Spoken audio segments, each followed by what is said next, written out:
Bismillahirrahmanirrahim. Alhamdulillah nahmaduhu wa nasta'inuhu wa nastaghfiruh. Wa na'udzu billahi min shururi anfusina wa min sayyiati a'malina.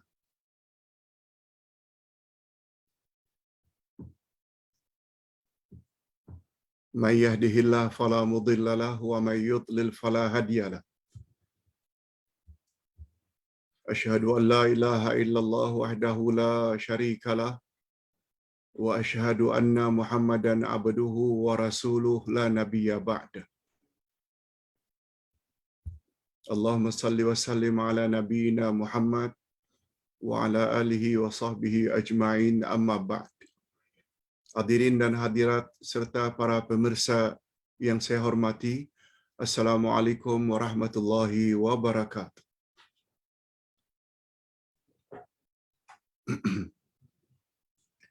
Alhamdulillah, kita bersyukur kehadirat Allah Azza wa Jalla.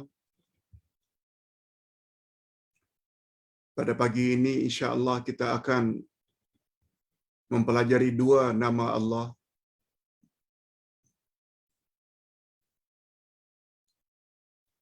yaitu Allah Al-Qabid dan Allah Al-Basit. Ustaz yakin kedua-dua nama Allah ini tak begitu familiar, tak begitu biasa kita dengar, khasnya oleh umat Islam Nusantara, sebagaimana nama-namanya yang lain, Al-Aziz, As-Sami, Al-Basir, Al-Hayyu, Al-Qayyum, Al-Razzaq, Al-Latif. Tapi nama Allah Al-Qabid dan Al-Basit tidak begitu terbiasa didengar oleh umat Islam Nusantara, kecuali orang yang betul-betul mempelajari tentang Al-Asma'ul Husna. Al-Qabid maknanya yang maha menyempitkan. Al-Basit maknanya yang maha melapangkan. Jadi bila kita faham bahawa Allah memiliki dua nama ini, jangan heran kalau ada setengah orang yang Allah lapangkan rezekinya. Ada pula setengah orang yang Allah sempitkan rezekinya.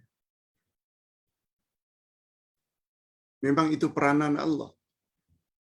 Itu memang kerja Allah. Dia melapangkan rezeki bagi siapa yang dia kehendaki. Dia menyempitkan rezeki siapa yang dia kehendaki. Tugas kita hanya berusaha. Tapi bukan usaha yang menentukan kita mendapat rezeki yang banyak atau sedikit. Tidak. Yang menentukan sedikit banyaknya rezeki, lapang sempitnya rezeki, itu kuasa Allah. Di sinilah setiap umat Islam mesti faham Al-Asma'ul Husna. Baru mereka menjadi orang yang beriman, mantap imannya, tidak terlalu happy bila dimurahkan rezeki, enjoy tak menentu, dan tidak terlalu bersedih hati jika disempitkan rezeki. Sebab itu kerja dia. Sebabnya memahami dua nama Allah ini sangat penting. Okey, pertama-tama kita ingin tahu dulu, ada dalil ke Pak Ustaz Allah itu punya nama Al-Qabid dan Al-Basit? Ada. Ini dia. Ayat 245 dari surat Al-Baqarah. Allah Subhanahu wa taala menceritakan tentang dirinya. A'udzubillahi minasyaitonirrajim. Wallahu yaqbidu wa yabsut wa ilaihi turja'un. Allah lah yang menyempitkan dan melapangkan rezeki. Dan kepadanya lah kamu semua akan dikembalikan. Jelas. Allah bukan hanya yaqbid, menyempitkan, tapi Allah juga yabsut, melapangkan rezeki kepada siapa yang dia kehendaki. Dalil yang kedua, kita ambil daripada hadis Nabi, riwayat Imam Tirmizi yang dinilai sahih oleh ulama hadis. Innallaha huwal musa'ir al-qabidu wal basitu. Sesungguhnya Allah dialah yang menentukan harga. Harga di pasaran. Yang menentukan adalah Allah Subhanahu wa taala. Nanti kita akan tahu salah satu daripada nama Allah Al-Musa'ir. Al-Musa'ir maknanya yang menentukan harga sesuatu. Sebab dia ada kaitannya dengan pergantian musim. Adalah kerja Allah. Musim tengkujuh, musim kemarau, musim hujan. Betul tak harga di pasaran ada kaitannya dengan musim?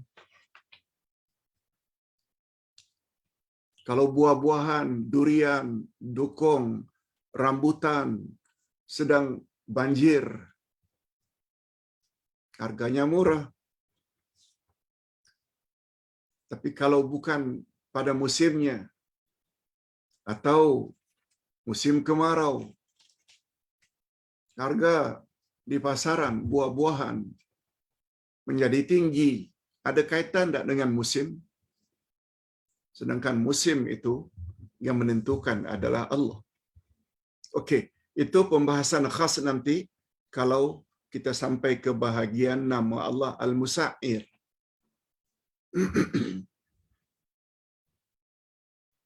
Sekarang kita fokus kepada Allah yang Maha menyempitkan dan Allah Maha melapangkan. Okey. Sekarang kita berpindah kepada makna Al-Qabid dan Al-Basit. Pada bahagian ini Ustaz ingin buat sedikit pembetulan. Sebab ada salah satu tulisan pada bahagian ini yang Ustaz tersalah menulis. Nanti Ustaz akan jelaskan. Siap pen atau pensil untuk dibetulkan. Jangan dibiarkan. Sebab bimbang nanti anak cucu kemudian hari baca, dia akan menyalahkan mak bapak. Dia menyalahkan penulis. Padahal penulis sendiri telah membuat ralat atau pembetulan. Menurut bahasa, perkataan al-qabdu, menyempitkan, adalah lawan dari perkataan al-bastu, iaitu melapangkan. Ini adalah bentuk sifat. Al-qabdu, sedangkan nama Allah Al-Qabid. Al-Bastu, ini adalah sifat. Nama Allah Al-Basit. Perkataan Al-Qabdu juga membawa makna. Menyempitkan juga membawa makna Al-Akhzu bi jami'il kaf. Mengambil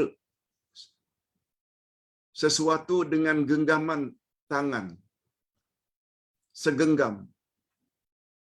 Dia juga membawa makna al-qabdu, memegang, menangkap dengan tangan ini dipanggil al-qabdu. Atau bi atrafil asabi', mengambil sesuatu dengan ujung-ujung jari. Itu juga al-qabdu. Ia membawa makna al-jam'u. Maknanya jari jemari kita himpunkan. Adapun lawannya al-bastu. Al-bastu melapangkan, melepaskan.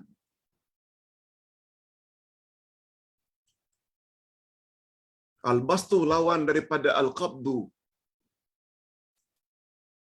yaitu menyempitkan. Ia juga membawa makna an-nashru. An-nashru, menyebarkan. Bahasa moden hari ini, share. Setelah dapat ceramah ini, YouTube-nya kita share. Itu namanya an-nashru. Dengan bahasa lain, tabligh, menyampaikan pada orang lain. Bukan untuk kita saja. Itu namanya menyempitkan. Tak mau share. Tak mau berdakwah. An-nashru, sebar-sebarkan. Itu makna al-bastu. Kita lepaskan kepada orang lain. Nah, di sini pembetulan. Perkataan al-qabdu itu, perkataan al-qabdu hendaklah diganti dengan al-bastu. Ganti, coret al-qabdu ini, perkataan 3 baris dari bawah, al-qabdu diganti dengan al-bastu, sama dengan 3 baris di atasnya, dalam kurungan itu. Sama dengan tulisannya, al-bastu. Ganti al-qabdu ini dengan al-bastu yang di atas itu, sama betul. Alif lam ba sin ta. Perkataan al-bastu mencakupi makna. Ini dia. At-tawassu'ah fi rizqi wal iktharu minhu. Jadi al-bastu ganti ya, al-qabdu dengan al-bastu, dia membawa makna melapangkan rezeki, bukan menyempitkan. Itu sebabnya tak betul kalau kita tulis al-qabdu di situ. Al-qabdu menyempitkan. Sedangkan makna at-tawassu'ah maknanya luas, melapangkan, meluaskan rezeki dan memperbanyakkannya, memperpanjang dan memberi kurnia.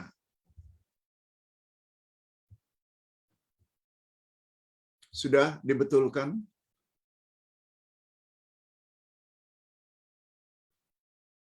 Ustaz ingin pastikan para jemaah betulkan segera, sekarang. Jangan kata nanti. Itu sebabnya ketika mendengar ceramah berdasarkan buku, mesti ada pen atau pensel.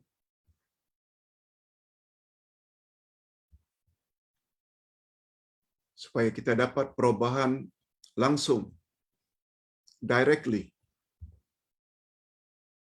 Jangan tangguh-tangguh. Okey. Sekarang kita ingin tahu pula, kalau tadi itu al-bastu dan al-qabdu menurut bahasa, lughatan, menurut etimologi, menurut bahasa, al-qabdu menyempitkan,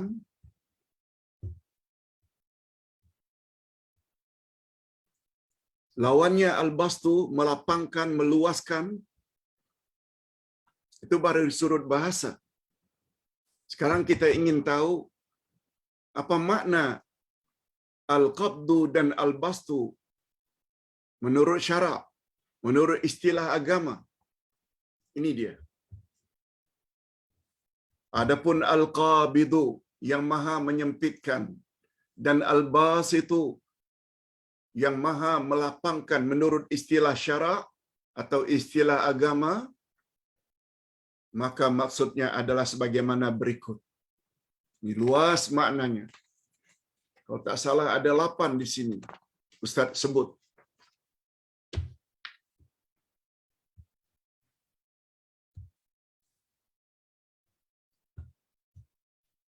Ini yang Ustaz maksudkan kita perlu faham.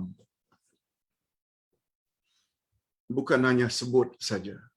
Sebagaimana kita perlu faham ayat-ayat Quran, bukan sekedar baca saja.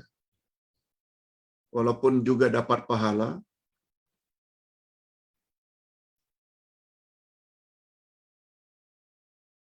tapi kita kena faham ayat-ayat Quran. Sebab Quran adalah kitab pedoman. Macam mana nak jadikan pedoman? Bila tak faham. Kita disuruh oleh Allah meminta kepadanya dengan menyebut nama-namanya. Kita sebut tapi kita tak faham. Sebab kata para ulama akidah, meminta kepada Allah.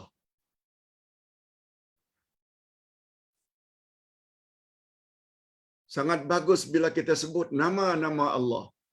Dan nama-nama Allah yang kita sebut itu sebaiknya ada kaitan dengan apa yang kita minta.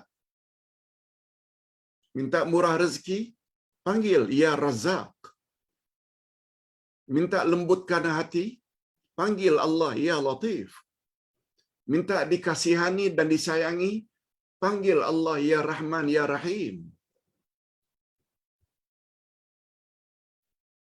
Begitulah seterusnya.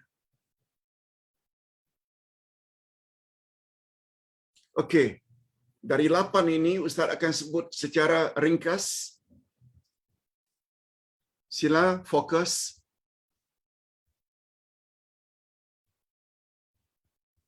Sila konsentrate. Satu demi satu Ustaz akan jelaskan secara ringkas.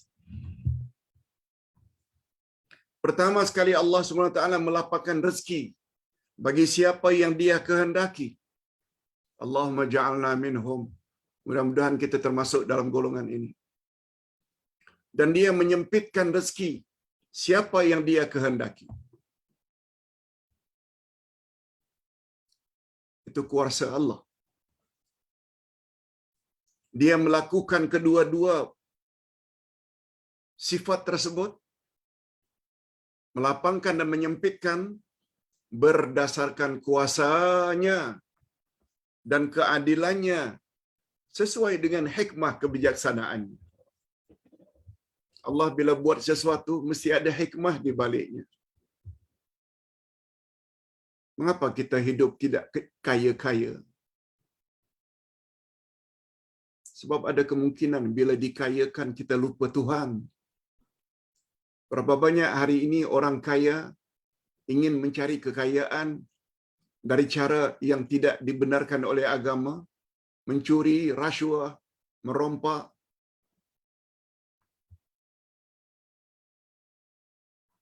Berapa banyak hari ini orang-orang yang hidup sederhana lebih taat pada Allah. Berapa banyak hari ini orang kaya yang sombong, sikapnya macam Qarun. Kononnya kekayaan itu adalah disebabkan karena kepintarannya di dalam berniaga. No. Itu perkataan Qarun disebut oleh Allah dalam Al-Quran. Sebabnya Allah musnahkan kekayaannya.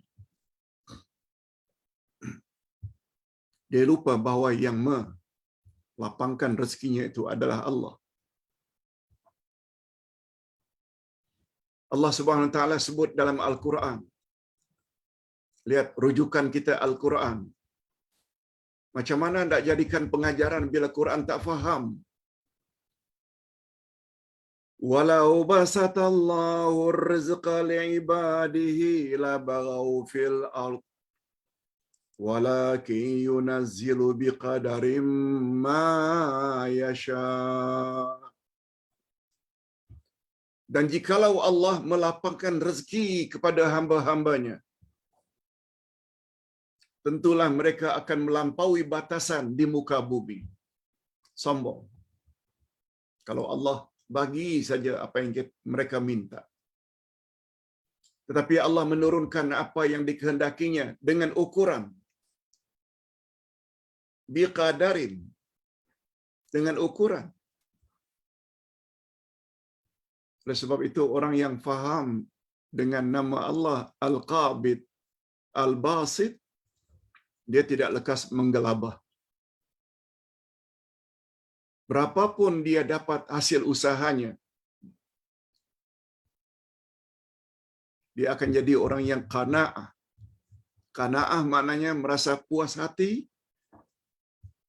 berapapun yang dia perolehi. Sebab itu sudah ditakdirkan oleh Allah. Qanaah maknanya berpuas hati.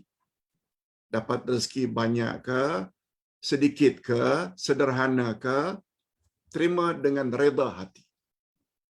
Itu makna qanaah.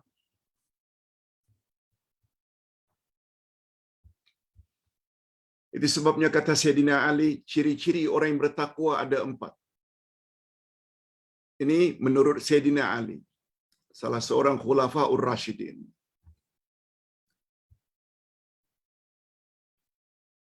Yang pertama, al-khawfu bil jalil. Kita mesti ada rasa takut kepada Allah yang Maha Agung.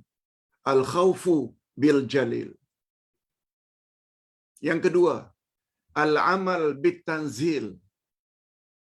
Kita hendaklah mengamalkan apa yang telah Allah turunkan, yakni Al-Quran. Amalkan.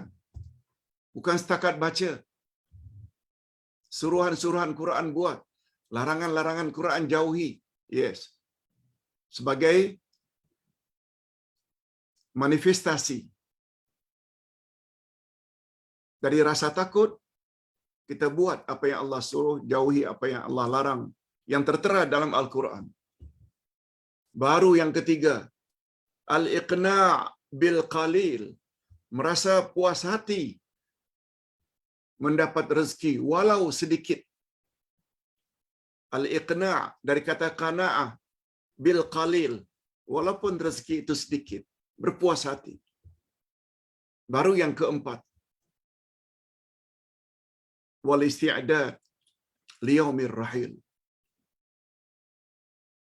Sifat keempat orang yang bertakwa, senantiasa memperbanyak bekal untuk dibawa setelah mati. Allahu Akbar. Sungguh cantik ciri-ciri orang yang bertakwa menurut Sayyidina Ali. Sayyidina Ali di antara orang yang dijamin masuk syurga. Perlu ambil kira kata-kata beliau. Ustaz ulang sekali lagi. Ciri-ciri orang yang bertakwa menurut Sayyidina Ali ada 4. Al-khawfu bil jalil, mesti ada rasa takut kepada Allah yang Maha Agung. Yang kedua, al-amal bit tanzil, mengamalkan apa yang Allah telah turunkan dalam Quran, yakni buat suruhan, jauhi larangan. Dan yang ketiga, al-iqna' bil qalil, merasa puas hati walaupun rezeki itu sedikit.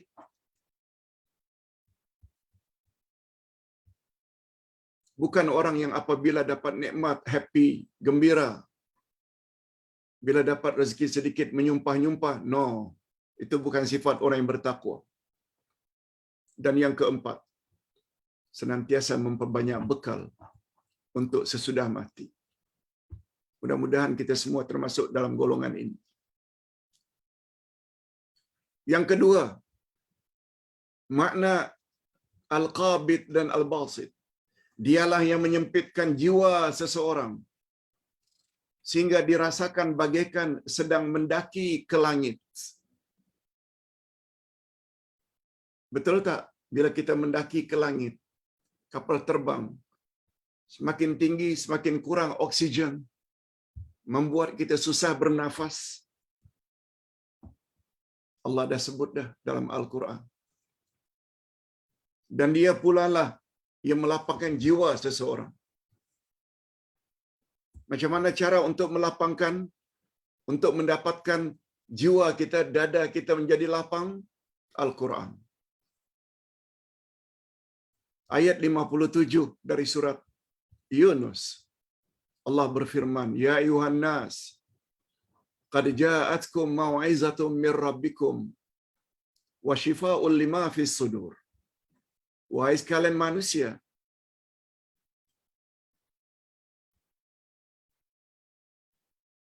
sesungguhnya Allah telah menurunkan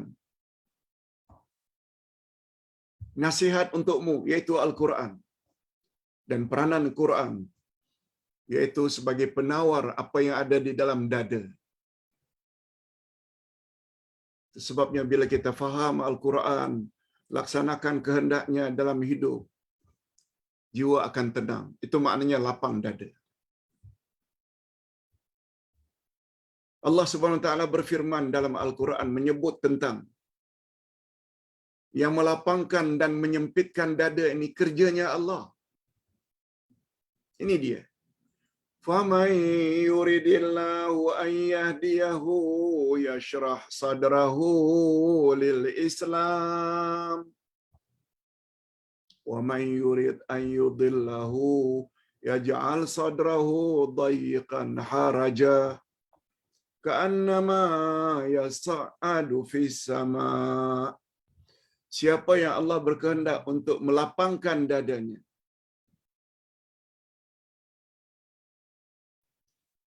barang siapa yang Allah menginginkan untuk memberi dia hidayah, niscaya Allah lapangkan dadanya memeluk agama Islam.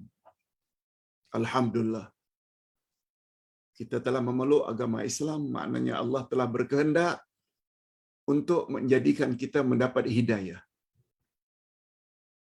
Siapa yang Allah menginginkan untuk menyesatkannya, niscaya Allah akan sempitkan dadanya sesempit-sempitnya, seolah-olah seperti orang yang mendaki atau naik ke langit. Itu sebabnya kata ulama tafsir, dalam Quran penuh dengan fakta-fakta saintifik. Ini kan masalah sains. Okey, panjang bila kita nak bahas ayat ini. Sebab sahabat bertanya, Ya Rasulullah, macam mana Allah melapangkan dada seseorang yang ingin diberinya petunjuk?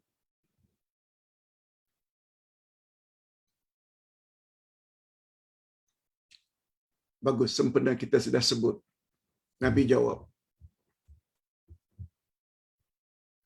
Nurun yuqzafu fihi fayansharihu lahu wa yanfasik. Cara Allah melapangkan dada seseorang yang ingin diberinya petunjuk, Allah campakkan nur ke dalam dadanya, yang dengan kemasukan nur ke dalam dadanya, dadanya menjadi lapang.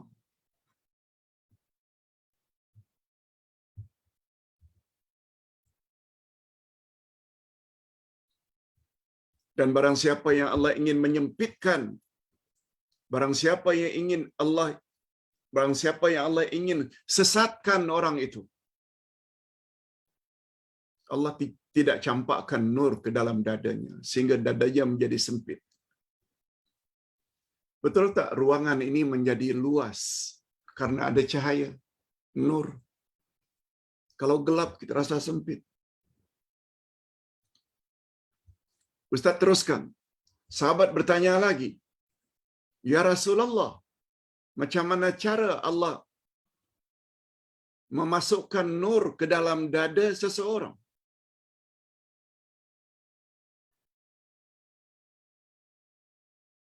Kita tak nampak pun. Hal lahu min alamat? Apakah ada tanda-tanda pada orang itu bahawa dadanya telah diberi atau dimasukkan cahaya oleh Allah? Karena masuk atau tidaknya cahaya ke dalam dada seseorang sesuatu yang maknawi, abstrak, tak nampak. Ya Rasulullah, adakah tanda-tanda bahawa orang itu telah Allah masukkan nur ke dalam dadanya yang kita boleh lihat dari gerak-gerik sehariannya? Nabi jawab ada. Ada 3 tanda-tanda. Bapa-bapa dan ibu-ibu serta para pemirsa, tolong cek diri masing-masing, sudah ada atau belum tanda-tanda ini. Kalau sudah ada tanda-tanda yang 3 ini, yang Nabi sebut, yang akan Ustaz ulang sebentar lagi. Kalau ada ketiga-tiganya, ucap Alhamdulillah. Dan jaga. Jangan sampai hilang. Kalau tak ada, cepat-cepat perbetulkan keadaan. Kata Nabi, cara Allah melapangkan dada orang yang ingin Allah beri petunjuk, iaitu dengan mencampakkan nur ke dalam dadanya. Tanda-tandanya yang pertama,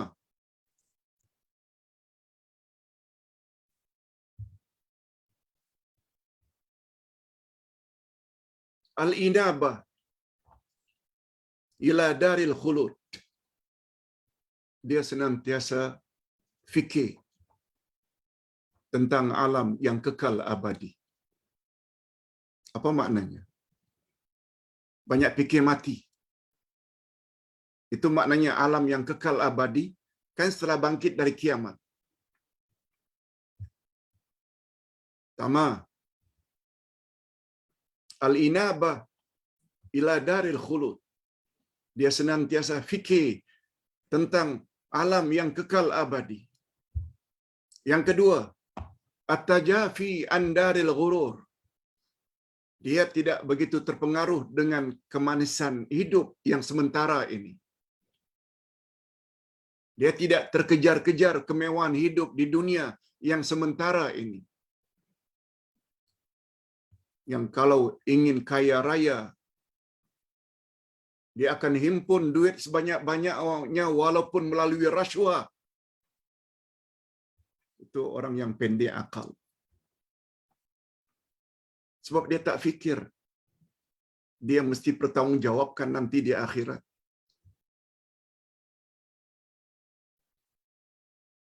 At-tajafi an daril ghurur. Dunia dia cari juga, tapi sekedar cukup. Ingin memperkaya diri di dunia juga boleh, asalkan jangan dunia itu membuat dia leka untuk bekal akhirat. Nah, sudah 2. Yang ketiga, wal isti'dad liyaumir rahil. Dia senantiasa memperbanyak bekal untuk hidup sesudah dia mati. Sama ada bekal di alam kubur atau bekal di alam akhirat. Inilah sebenarnya semua topik yang kita ajar setiap hari dalam seminggu. Semuanya menghala ke arah ini. Oleh sebab itu, bila ada saudara mara yang tidak ikut kelas-kelas seperti ini, ajak mereka. Kalau tidak mau, kita share, sebab semuanya menghala ke arah agar Allah masukkan nur ke dalam dada.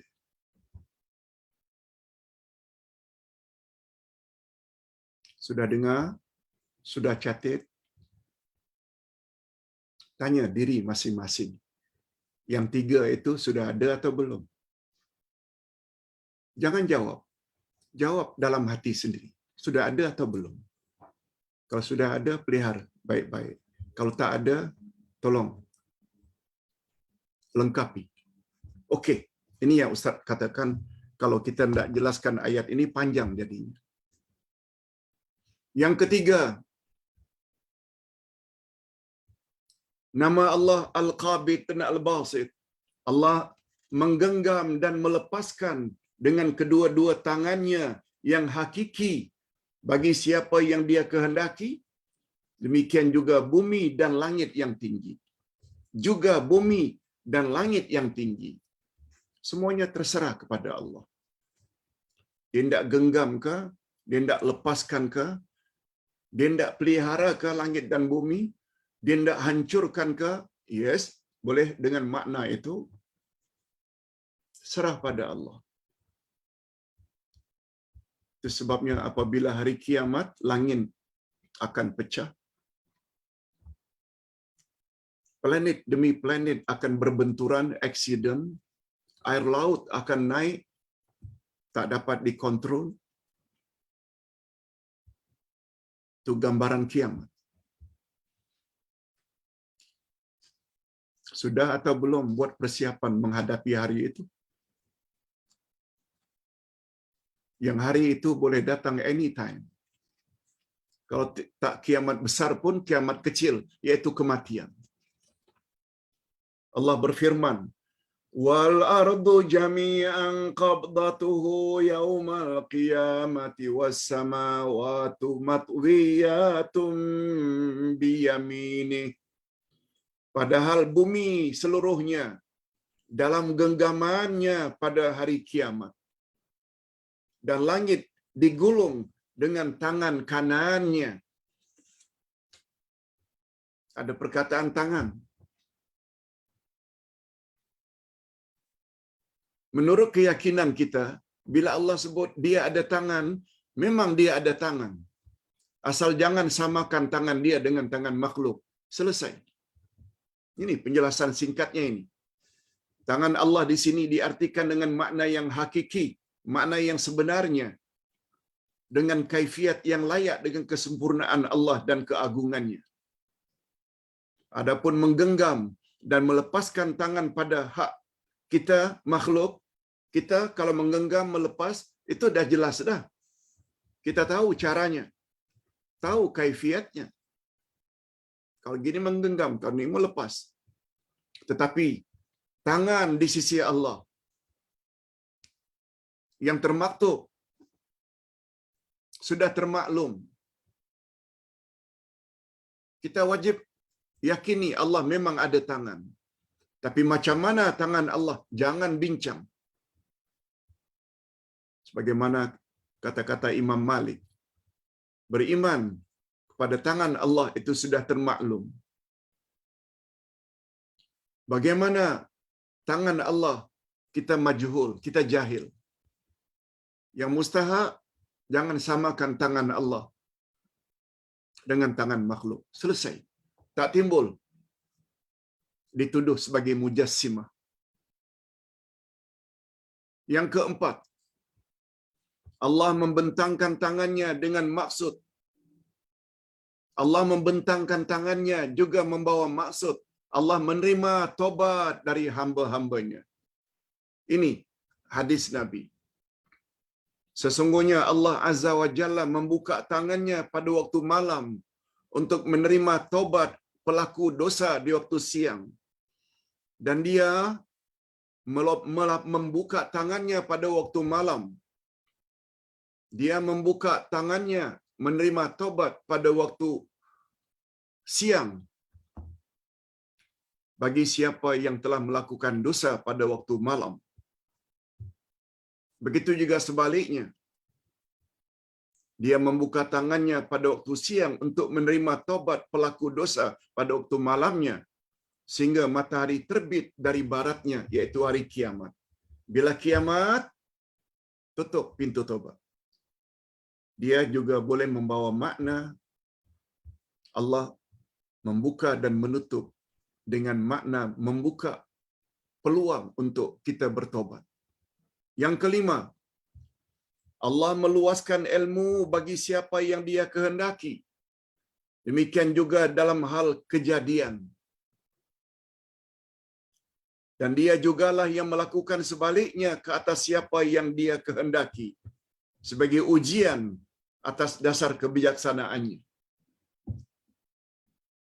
Allah Subhanahu wa taala melapangkan, meluaskan ilmu kepada seseorang, itu adalah ke atas kehendaknya. Oleh sebab itu, bila kita ada peluang untuk menambah ilmu, dengan pertambahan ilmu membuat kita lebih yakin, mantap iman kita, lebih tepat cara ibadat kita, lebih mulia akhlak kita, syukurilah. Itu anugerah ilahi. Allah Subhanahu wa taala berfirman, "Innallaha astafahu 'alaikum wa zadahu basta fil ilmi wal jism."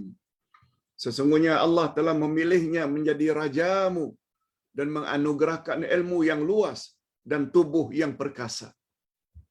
Ini kisah tentang Bani Israel zaman dahulu yang pernah Allah beri mereka seorang raja yang gagah perkasa, yang banyak ilmu. Ini kita boleh lihat dalam tafsiran. Yang keenam, Allah dialah yang melepaskan atau memanjangkan bayangan dan cahaya yang kesannya muncullah siang dan malam silih berganti. Hadirin dan hadirat, adanya bayang-bayang ini, ada tak kaitan dengan cahaya matahari? Ini semuanya kerja Allah. Sebab Allah yang memperjalankan matahari, sehingga bayang-bayang sesuatu boleh jadi pendek, boleh jadi panjang.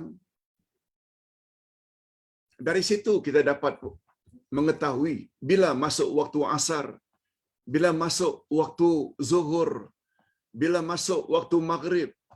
Semua ada kaitannya dengan peredaran bulan dan matahari. Yes. Yang ketujuh, Allah menahan tangannya yang maha mulia, lalu dia memerdekakan dan membebaskan segolongan kaum daripada neraka, walaupun mereka tidak pernah melakukan kebaikan walaupun sedikit.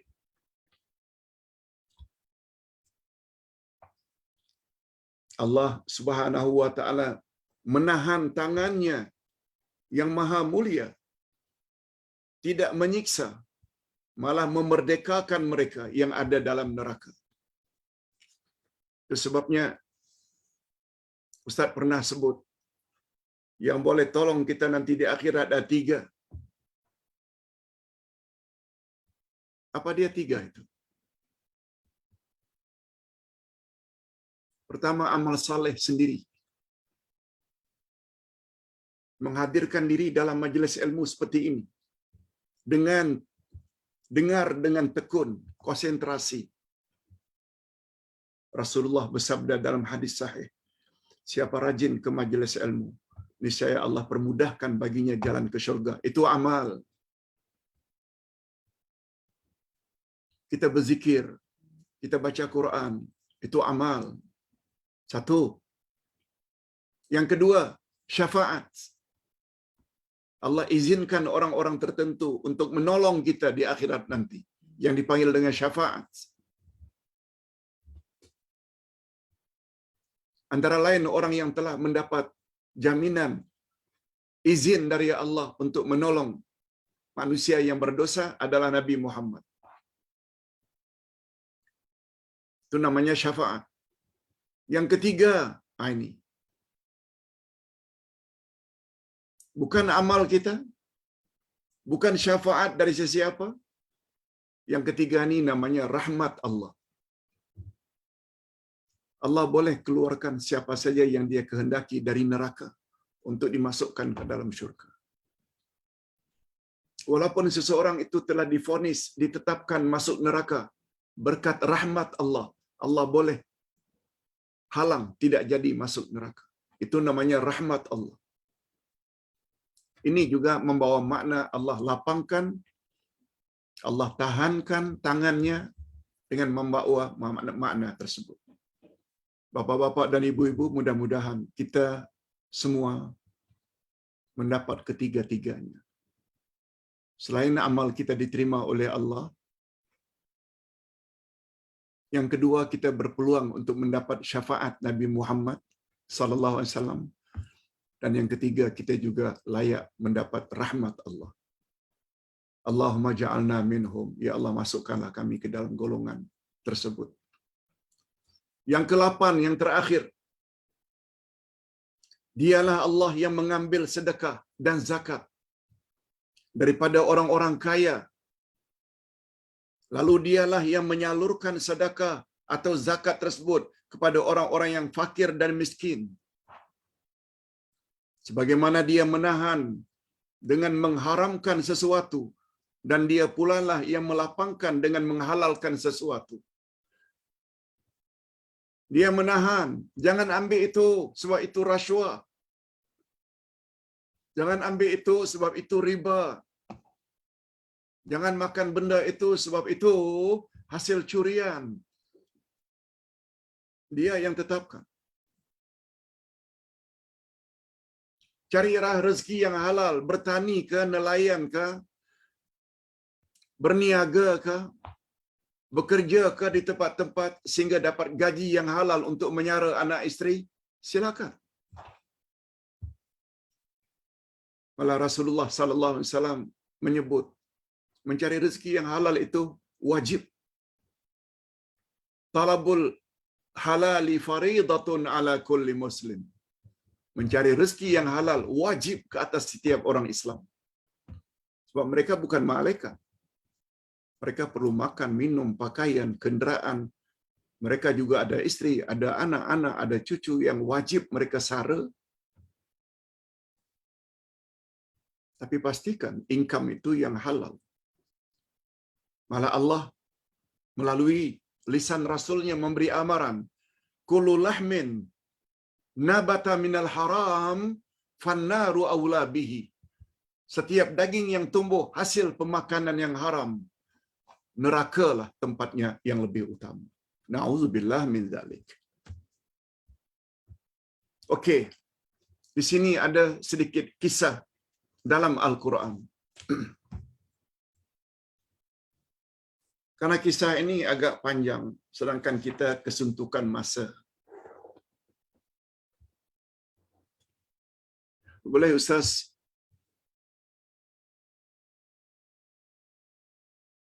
jelaskan saja secara ringkas, sebab Ustaz baru saja mengirim untuk dicetak 2 buku yang ada kaitannya dengan kisah ini. Buku itu adalah pertama tafsir surat Al-Kahfi dan pengajarannya. Sudah final, tinggal dicetak. Yang kedua, penyakit ain dan cara merawatnya.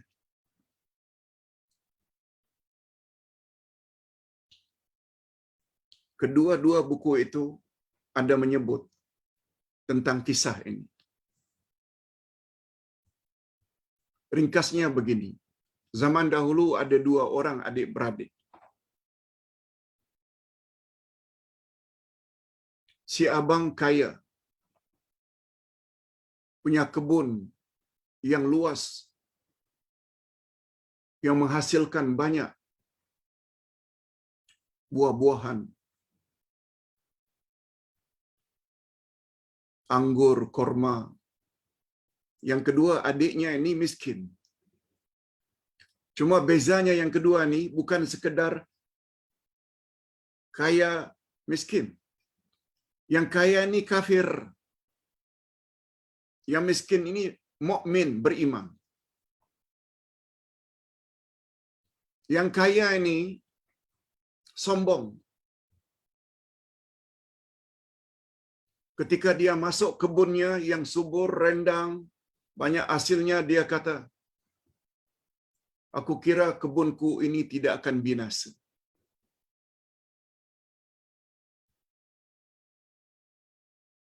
Lalu adiknya yang beriman menasihati, jangan cakap macam itu, bang. Katakanlah, Masya Allah, la quwwata illa billah. Semua ini adalah atas kehendak Allah.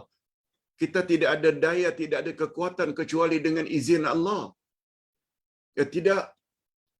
Hartaku banyak, penyokongku ramai.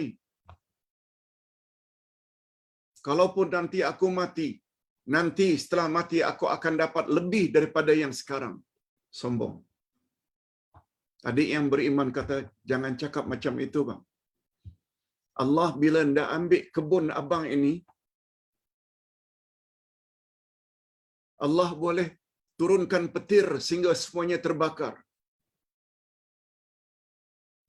Kebun abang yang subur ini, anggur korma ini, karena ada danau. Kalau Allah berkehendak, Allah boleh susutkan. Allah suruh bumi ini telan air itu. Jika dengan kehendak Allah, aku yang miskin ini boleh Allah kayakan. Abang yang kaya, Allah boleh miskinkan. Nah,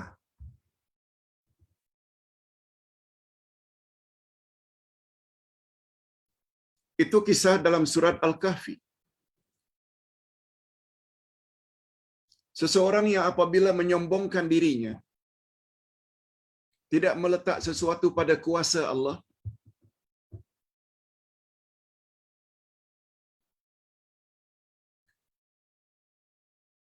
sebagaimana nasihat daripada adiknya, abang, jangan cakap macam itu. Apa yang abangnya cakap, aku kira kebunku ini tidak akan binasa untuk selama-lamanya. Kata si adik orang beriman, abang, bila melihat sesuatu yang indah, subur, milik abang, hendaklah abang sebut, Masya Allah, la quwwata illa billah. Sebab dalam agama ada penyakit namanya penyakit ain. Penyakit ain ini penyakit yang disebabkan karena pandangan. Pandangan terbagi dua pula. Pandangan karena benci, hasad, dengki, boleh membuat orang itu jadi menggelupur, pingsan. Pandangan yang kedua, pandangan terpesona, kagum, kehebatan seseorang. Lalu dipuji. Lalu orang yang dipuji itu boleh pingsan. Kalau dia baby, boleh demam panas, sakit serta-merta karena pandangan orang yang memuji.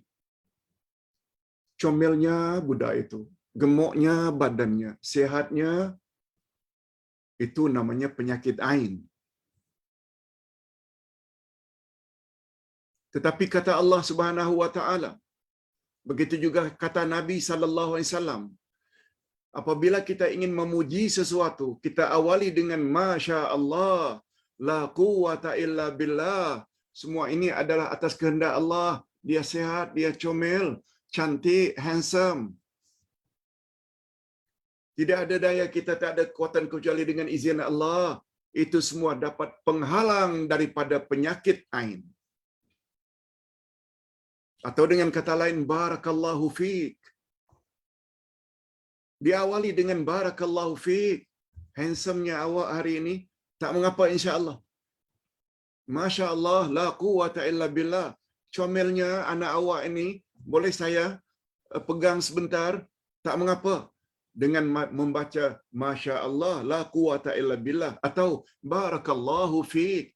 Itu sebabnya kawan-kawan kita dari negara Arab selalu tak lepas menyebut Masya Allah, Barakallahu fiik. Semuanya itu adalah pencegah seseorang ditimpa oleh penyakit ain. Sila baca Ustaz. Sila baca buku Ustaz. InsyaAllah pertengahan Januari tahun depan. Pertengahan Januari. Diperkirakan siap insyaAllah. Dicetak. Hadirin dan hadirat rahimakumullah. Itu ringkasannya. Nah, sekarang kesenangan dan kesusahan hidup. Coba lihat muka surat 452. Hadirin dan hadirat, keringkasan daripada bahagian ini, bolehlah Ustaz katakan begini. Seseorang yang apabila hidupnya senang, kaya,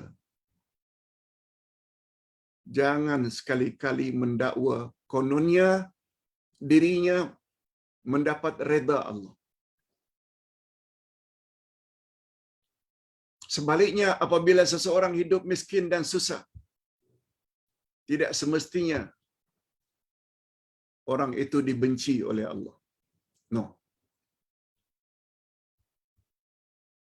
Ini disebut oleh Allah di dalam surat Al-Fajr 15-17. Kita terjemahkan. Adapun manusia apabila Tuhannya mengujinya, lalu dimuliakannya dan diberinya kesenangan, maka dia berkata, Tuhanku telah memuliakan daku. Karena dia hidup senang. Adapun bila Tuhannya mengujinya lalu membatasi rezekinya, membuat dia jadi miskin, sempit rezekinya, lalu dia berkata, Tuhan telah menghinakan daku. Apa kata Allah? Kalla balla tukrimunal yatim. Tidak sekali-kali. Bukan begitu ukuran mulia hinanya seseorang di sisi Allah. Kalaulah kekayaan yang menjadi ukuran reda Allah, kalau di Malaysia umpamanya ada 10 orang yang paling kaya di Malaysia, betul tak 8 di atas itu semua orang kafir? Apakah mereka Allah reda?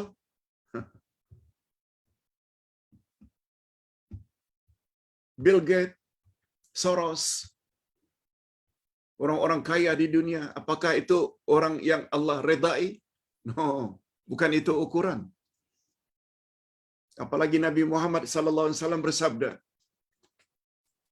"Laisal ghina an kathratil arab, walakinnal ghina ghinan nafs." Bukan yang dikatakan kaya orang yang mempunyai harta melimpah ruah banyaknya. No, no. Walakinnal ghina ghinan nafs. Tapi kaya yang sebenar adalah kaya jiwa. Khasnya orang yang telah Allah masukkan nur ke dalam dadanya tadi. Yang ciri-cirinya masih ingat tak?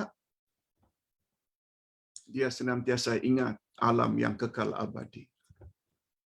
Dia tidak begitu terpesona dengan kemanisan hidup di dunia ini. Sekedarnya saja.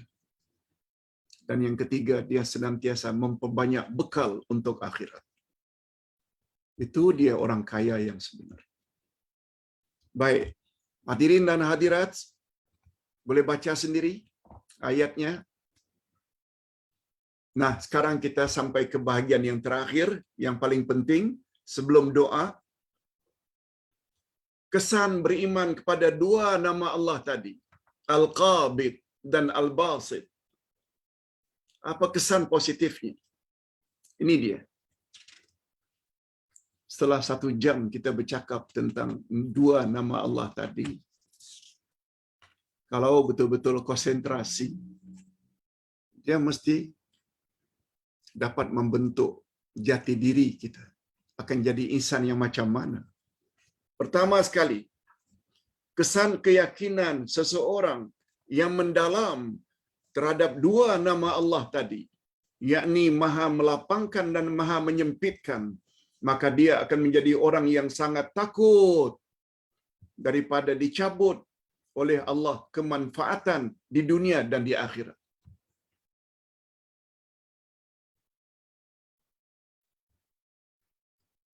Menghadiri majlis ilmu mendatangkan manfaat. Itu sebabnya Ustaz tidak lupa setiap hari tulis, tolong share kuliah ini kepada kawan-kawan supaya mereka juga mendapat manfaat dunia dan akhirat. Yes, itu dia manfaat. Sebab kita berkeyakinan dan beramal ibadat dengan dalil. Dalil itu maknanya ilmu lah.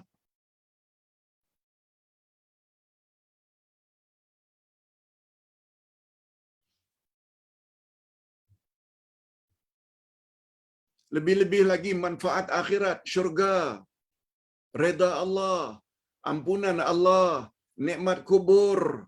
Semuanya itu nikmat akhirat.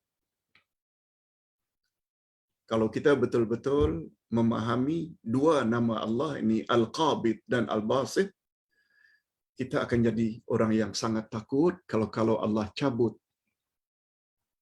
nikmat dunia dan nikmat akhirat. Itu sebabnya orang tersebut selalu hidupnya di antara al-khauf war raja, antara takut dan harap. Takut murka Allah, harap reda Allah. Takut siksaan Allah, harap nikmat daripada Allah. Yes, itu dia. Mesti seimbang. Jangan mengharap saja tak ada rasa takut. Juga tak boleh takut saja tidak mengharap. Yang kedua, dia akan menjadi orang yang suka melapangkan dan membuat baik kepada orang lain yang berhajat kepadanya. Apakah yang berhajat itu manusia atau binatang? Walaupun anjing sekalipun. Baru-baru ini kita pernah sebut wanita pelacur zaman dahulu. Allah Subhanahu Wa Taala masukkan dia ke dalam syurga hanya karena ada belas kasihan terhadap anjing yang kehausan sehingga dia beri minum. Sebaliknya kata Nabi, seorang wanita masuk neraka gara-gara seekor kucing. Dikurungnya, tak diberi makan, tak diberi minum, akhirnya mati kelaparan. Neraka tempatnya. Lebih-lebih lagi kepada manusia. Ini mangsa kebanjiran, kita bagi bantuan. Orang susah, beri bantuan. Kita lapangkan dadanya. Kita selesakan dia.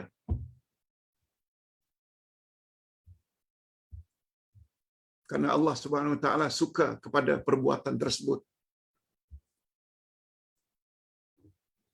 Ini sebagaimana sabda Nabi, fi kulli kabidin ratbatin ajrun. Pada setiap makhluk yang bernyawa ada ganjarannya. Allahu Akbar. Bukan hanya kucing, arnab, dan lain-lain. Hatta kita nampak begitu masuk bilik air, di dalam bak kita ada kumbang umpamanya yang coba naik untuk menyelamatkan dirinya daripada mati lemas, atau ada semut umpamanya tergapai-gapai, ada belalang umpamanya yang tidak dapat naik menyelamatkan dirinya. Lalu kita ambil dengan kayu ke, atau supaya dia merayap pada kayu, kita buang keluar. Maknanya kita telah menyelamatkan nyawanya. Ini yang dimaksudkan oleh Nabi. Pada setiap makhluk yang bernyawa ada ganjarannya. Cuma dia tak sebut saja terima kasih. Nah. Tapi dia maksud Ustaz, perbuatan sekecil itu pun ada nilai pahala di sisi Allah Azza wa Jalla. Yes, itu maksudnya.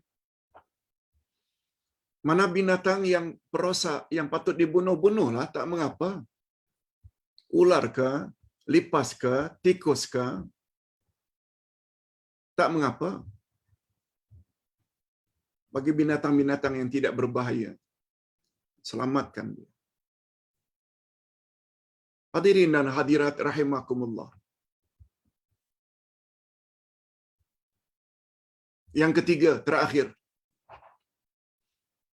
Jika dia mendapat limpahan kurnia daripada Allah berupa ilmu pengetahuan. Ilmu pengetahuan ini kurnia Allah yang mendalam dan hidayah.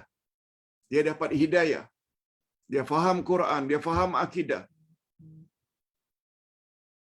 Lengkap dengan dalil-dalilnya. Itu anugerah ilahi.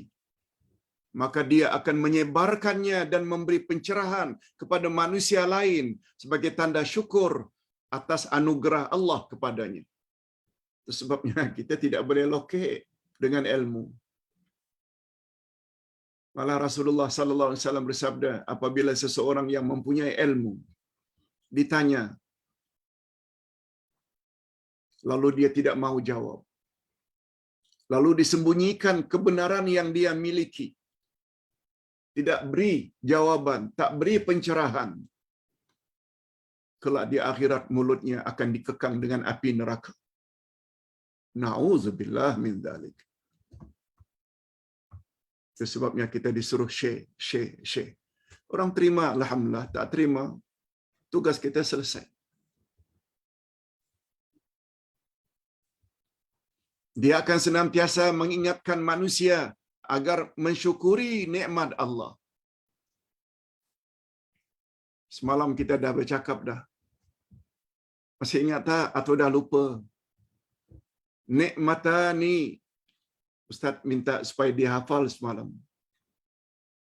Ustaz tahu banyak jemaah yang sudah hafal. Nikmatani maghbunun fihima kathirun minan nas, as-sihhah wal faragh. Dua nikmat sungguh banyak manusia yang tidak pandai mensyukurinya. Dua nikmat sungguh banyak manusia yang tak pandai berterima kasih kepada Allah, iaitu kesihatan dan masa lapang.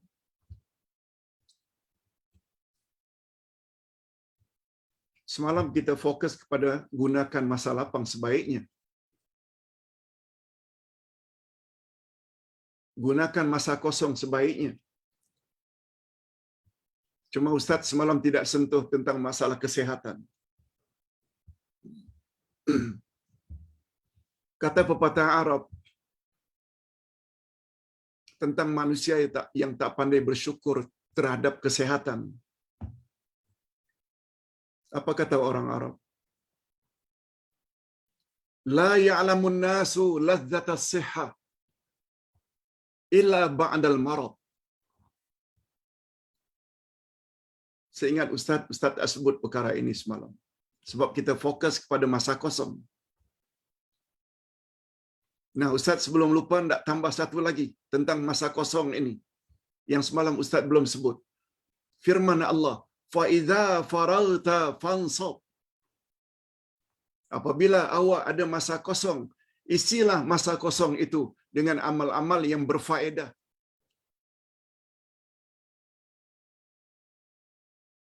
Semalam kita gunakan istilah bunuh olehmu masa kosong itu dengan pisau amalan.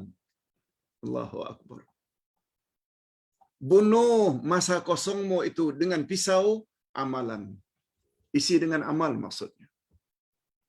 Nah, berbalik kepada kesehatan. Apa kata orang Arab? Tidak memberi isyarat. Manusia memang tak pandai. Banyak yang tak pandai mensyukuri nikmat kesehatan. Apa kata orang Arab? La ya'lamun nasu lazzatas sihhah illa ba'dal marad. Manusia biasanya tidak pandai mensyukuri nikmat kesehatan kecuali bila dah sakit. Bila telinganya dah pekak, barulah menyesal, ya Allah, mengapalah ketika dulu telingaku boleh mendengar, aku tak ikuti kuliah, ceramah, tazkirah. Bila kakinya dah potong karena kencing manis, barulah, ya Allah, ketika aku dulu boleh berjalan, mengapa ya tidak ke surau terdekat, masjid terdekat, mengapa ya tidak pergi ke majlis ilmu? Itu muncul setelah kakinya dipotong. Setelah matanya buta, ya Allah, mengapalah dulu ketika aku masih boleh melihat tak suka baca Quran? Ini maksud daripada pepatah Arab tadi. Manusia biasanya tidak dapat merasakan betapa lezatnya kesehatan, nikmat kesehatan, kecuali bila dah sakit. Itu sebabnya sebelum sakit, manfaatkan masa sehat ini sebaik-baiknya. Selagi telinga boleh mendengar, selagi mulut boleh bercakap, selagi fikiran masih lagi waras, manfaatkan sebaik-baiknya. Selagi tangan boleh menulis, tulis semampu yang boleh, sebagai bekalmu di akhirat nanti. Hadirin dan hadirat rahimakumullah, dia akan senantiasa mengingatkan manusia akan mensyukuri nikmat Allah. Dan sebaliknya, dia akan senantiasa mengingatkan mereka akan kebesaran dan kekuasaan Allah dengan pelbagai azab dan siksaan yang tidak terperi pedihnya. Jangan buat syirik.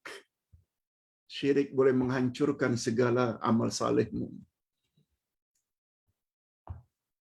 Tobat segera dari syirik, sebab satu-satunya dosa yang Allah tidak akan ampun adalah dosa syirik bila awak mati dalam syirik. Nasihat-nasihat itu, semua itu kesan daripada kepahaman kita yang mendalam terhadap nama Allah Al-Qabid dan Al-Basit. Nah, terakhir, ada satu doa yang datang dari Nabi SAW. Mungkin doa ini nanti kita akan baca dalam doa nanti, insya-Allah. Sebelum itu, Ustaz ingin jawab sedikit. Ada beberapa persoalan berikut. Nanti kita baca doa ini dengan terjemahannya ketika masa berdoa nanti, insya-Allah.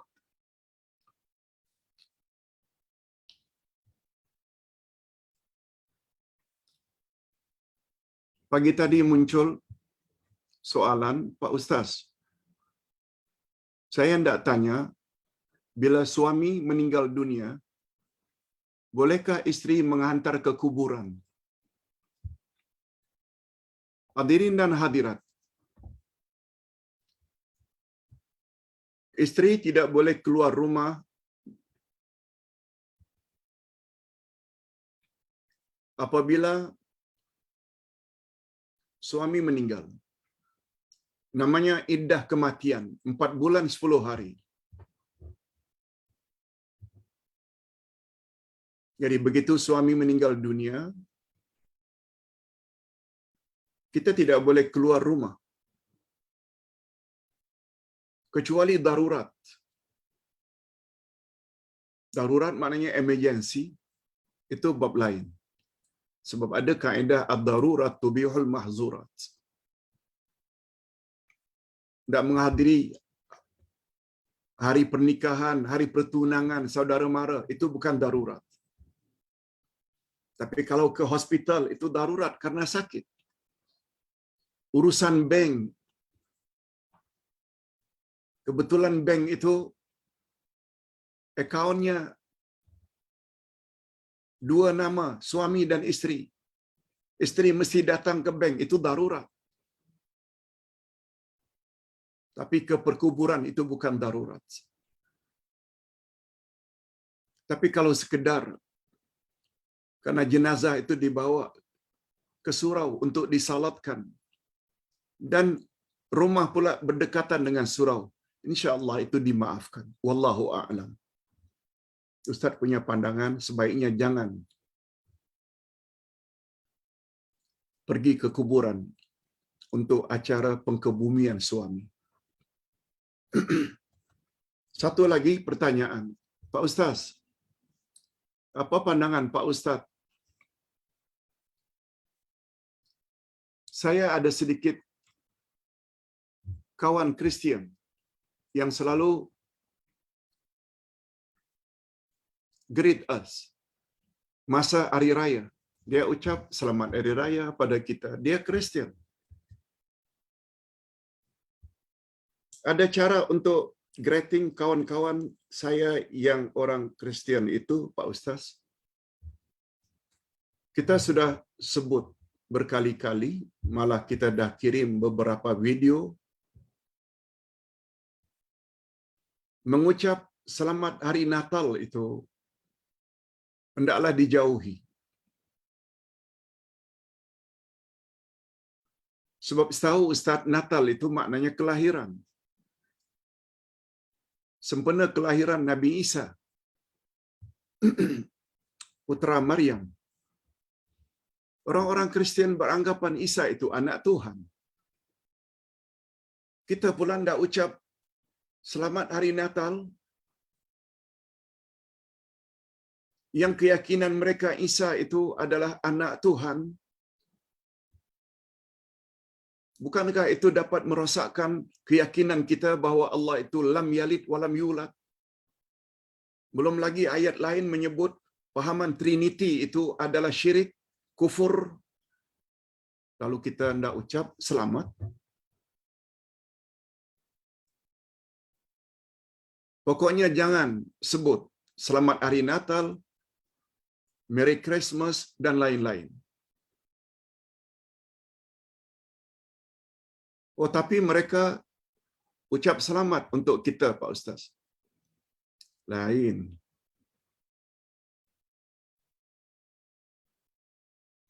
Kita tidak digalakkan memberi salam kepada orang-orang kafir.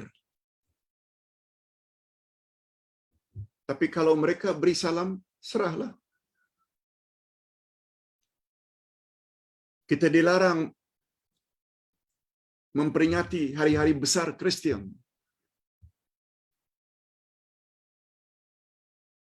Kalau mereka ingin membesarkan hari raya kita, silakan. Islam adalah agama yang sangat jaga masalah akidah. Lakum dinukum waliyadin. Bagimu agamamu, bagiku agamaku.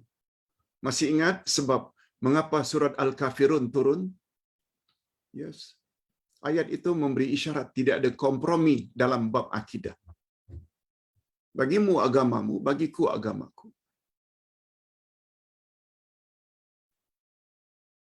Ada orang yang mengatakan apalah salahnya sekedar ucapan saja. Kalau sekedar ucapan saja, coba minta pada orang kafir ucap 2 kalimat syahadat. Dia tahu bila mengucap itu dia masuk Islam. Orang kafir tak akan ucap. Mengapa tak ucap? Hanya sekedar ucapan. Walaupun dalam perkara ini para ulama Islam berbeza pendapat, tapi kalau Ustaz ditanya, Ustaz cenderung jangan beri apa-apa ucapan sempena hari besar umat Islam. Khasnya hari Natal yang tak lama lagi ini. Itu dulu yang dapat Ustaz sampaikan pada hari ini. Mudah-mudahan berfaedah. Kita baca doa.